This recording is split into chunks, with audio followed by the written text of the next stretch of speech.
ताज़ा इतलात हैं, DGI-SPR के बकौल 33 दहशतगर्द ऐसे हैं जिन्हें जहन्नुम हासिल किया जा चुका है। 21 आम शहरी और 4 FC जवान शहीद हुए हैं। 440 मुसाफिर मजमूई तौर पर ट्रेन पर सवार थे। ऑपरेशन मुकम्मल कर लिया गया है। ये DGI-SPR ने गुफ्तगू करते हुए एक TV चैनल के साथ इस बात की तस्दीक की है। इख्तियार वली साहब मेरे साथ मौजूद हैं। इख्तियार साहब, आप भी प्राइम मिनिस्टर से मिले हैं, क्या अहम टास्क उन्होंने आपको दिया आज? आप तो कोऑर्डिनेटर थे PM के। अच्छा जामी साहब, ऑलमोस्ट मोर और लेस जितनी इन्फॉर्मेशन मैंने आपको इससे पहले सेगमेंट में दी, DGI-SPR साहब ने भी मेरे ख्याल में तकरीबन उसी तरह आपको अल्लाह खैर करे, मैंने फैसल भाई को बताई थी कि ये सारी चीज़ें हैं और इस पे हमें एक पेज पे होना चाहिए। PM साहब ने मुझे जो जिम्मेदारी दी है वो एक तो इंफॉर्मेशन की है और दूसरा खैबर पख्तूनख्वा के हवाले से मुझे जो टास्क दिया गया है उसमें सबसे पहला जो एलिमेंट है वो अमन का है और जो दूसरा है, क्योंकि खैबर पख्तूनख्वा में भी बदअमनी बड़ी तेज़ी से फैलती जा रही है। नंबर 2, वहाँ पर जो वफाकी हुकूमत के महकमे हैं उनकी कारकर्दगी को देखना, उसको बेहतर बनाना ताकि वो अवाम की फलाह व बहबूद के लिए अपना भरपूर किरदार अदा कर। चलिए, good luck and best wishes sir. मुस्लिम लीगी कारकुनों को उनका एहसास महरूमी ख़त्म करना और बिलखुसूस तो फिर वो नौजवान जिनको रियासत के ये तो बड़े अच्छे पोर्टफोलियोज हैं, बड़े अच्छे पोर्टफोलियोज हैं, लेकिन फिर परवेज खटक साहब का क्या करना है आपने?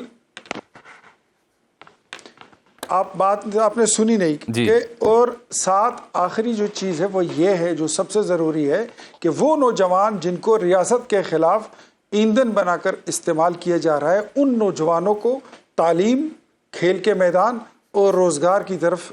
रेन साहब, अगर आप मुझे सुन पा रहे हैं, फैसल चौधरी साहब ने कई एक सवाल उठा रखे हैं, इख्तियार वली साहब ने भी जवाब दिया, लेकिन आप वहां पे सूरत हाल को बराह रास्त देख रहे हैं, अगर आप कुछ कमेंट करना चाहें। Jami, first of all thank you after a long wait, क्योंकि फैसल चौधरी साहब ने जो चीजें टेकअप की हैं उसमें 2 चीजें बहुत इम्पोर्टेंट हैं। प्लीज, उन्होंने जो बात की कि ट्रेन के पैसेंजर्स की तादाद कितनी थी, मेरा ख्याल है पहले दिन से ये चीजें रेलवे की जानिब से, गवर्नमेंट ऑफ पाकिस्तान की जानिब से जहां जहां जब जरूरत हुई ये दी गई। 400 के करीब पैसेंजर्स की रजिस्ट्रेशन थी, 380 के करीब क्वेटा और मच तक पैसेंजर सवार हुए थे। मजीद कुछ ने डाडर और उससे आगे के जो स्टेशन हैं वहां से सवार होना था। ये तमाम चीजें उसी सोशल मीडिया पे मौजूद हैं जिसकी बहुत बड़ी फैसल चौधरी साहब की जमात है। नंबर 1। नंबर 2, उन्होंने ये बात की कि इस हुकूमत के पास अगर 1 साल से कोई प्लान नहीं है तो उन्हें मुस्ताफी हो जाना चाहिए। जी, उन्होंने मुतालबा किया। चौधरी साहब उन्होंने मुतालबा किया। तो फैसल चौधरी साहब की नॉलेज के लिए मैंने ये अपने बीपर में आपको कहा, यू कैन चेक रिकॉर्ड के गुज़िश्ता 2 दहाइयों से बलूचिस्तान में जो दहशतगर्दी है उसके लिए काउंटर टेररिज्म की कोई पॉलिसी नहीं थी। उस 2 दहाइयों में पाकिस्तान तहरीक-ए-इंसाफ के वो साढ़े 3 साल शामिल हैं जब उन्होंने पहले जाम कमाल की हिमायत की और फिर उसके बाद कुद्दूस बेज़ंजो की हिमायत की। तो उस वक्त फैसल चौधरी साहब की जमात काउंटर टेररिज्म के लिए क्या कर रही थी? उन्हें आने के बाद मौजूदा सूबाई हुकूमत ने जब यह देखा कि काउंटर टेररिज्म के लिए कोई पॉलिसी नहीं है, नेशनल एक्शन प्लान की तर्ज पर एक प्रोविंशियल एक्शन प्लान तरतीब दिया गया और उस प्रोविंशियल एक्शन प्लान पे लाजमी सी बात है, एक चीज 2 दहाइयों में बनी ही नहीं, उस पर कभी काम ही नहीं हुआ, पहली बार काम का आगाज हुआ।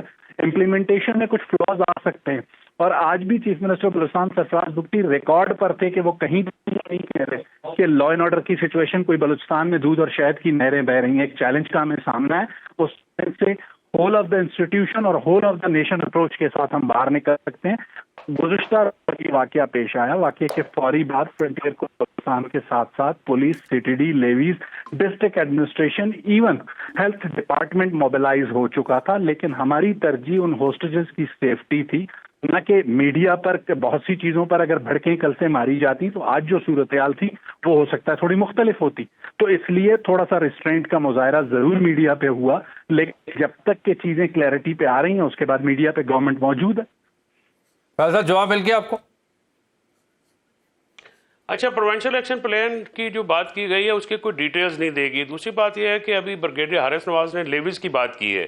90,000 लेविस में से उन्होंने कहा कि 30,000 लेविस के मौजूद हैं, बाकी 60,000 जो है वो सरदार पैसे खा जाते हैं। तो फिर ये बलूचिस्तान हुकूमत या सरदार कोई आजकल नए पैसे तो नहीं खा रहे ना, ये तो फिर पाकिस्तान बनने के बाद से लेविस का जो मामला है वो चल रहा है। तो इसमें क्या एक्शन जो है वो लिया गया है, वो 3.5 साल आपको वो तो कर रहे हैं, लेकिन जो 40 साल से हुकूमत में हैं और जो पाकिस्तान बनते से हुकूमत में, हम सिर्फ जो जाफर एक्सप्रेस पे कल वाला मामला हुआ है उस पर फोकस है। लेकिन जामी साहब ये बात कोई ना भूले कि ये तकरीर करने का मौका नहीं है, ये एक दूसरे को ब्लेम शेम करने का मौका नहीं है। इख्तियार साहब ने ना आपको जो पहले अपील की है ना, उसमें उन्होंने आपसे एक सवाल भी पूछा है कि आप, मैं इख्तियार साहब की उस अपील का जवाब दे रहा हूँ ना, वो अपील भी कर रहे हैं और साथ आपसे एक सवाल भी पूछ रहे हैं। वो कह रहे हैं आप कहाँ खड़े हैं, ये भी वाजे कर दें।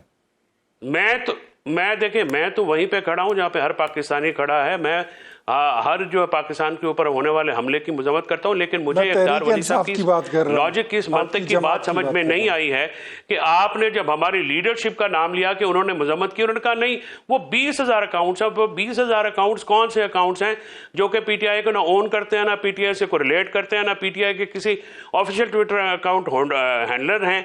अब उठा के जितना भी है आपने अपनी नाहली अगर ट्विटर अकाउंट्स के पीछे छुपानी है, फायरवॉल पे आपने लगाए पैसे, इंटरनेट आप नहीं चला रहे, पीटीआई जो है वो आप Pakistan world number 2 worst internet पे है, फिर भी सोशल मीडिया अगर आपसे कंट्रोल नहीं हो रहा,